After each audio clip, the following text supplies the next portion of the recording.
A new debate about broadband services will be taken up by the Senate in Augusta next week. It's LD 1967, and supporters believe it'll hold cable companies accountable for their services here in Maine.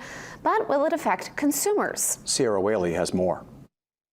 Millions of dollars have been poured into expanding broadband connectivity across Maine. A new bill is on the table for lawmakers to discuss LD 1967, an act to support municipal franchise agreements, which applies to cable companies. Franchise agreements are an agreement that is mandated by federal law. If any company utilizes the public right-of-way, so think the poles and wires owned by a town, they have to get a franchise agreement with the town. The Federal Cable Act of 1984 gave municipalities an option to charge cable companies a fee for services. Sachs says there hasn't been any enforcement of those franchise agreements at a state level. Towns have the option to charge a fee or not, and they have had that option for over 30 years.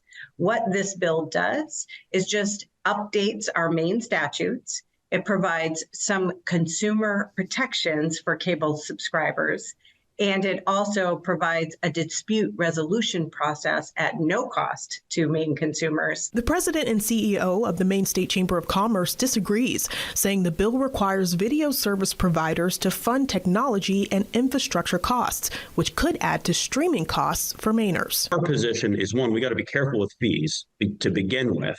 And secondly, it's unfair if it's only the broadband service providers that are providing video. Comcast is providing broadband service, and Peacock, they are going to be subject to it. But if you got it from another broadband service provider, you're not subject to this. And that creates this uneven playing field. But Sachs and supporters of the bill say there will be no additional taxes or fees. Cable companies have been raising their rates double the rate of inflation well before this bill ever came.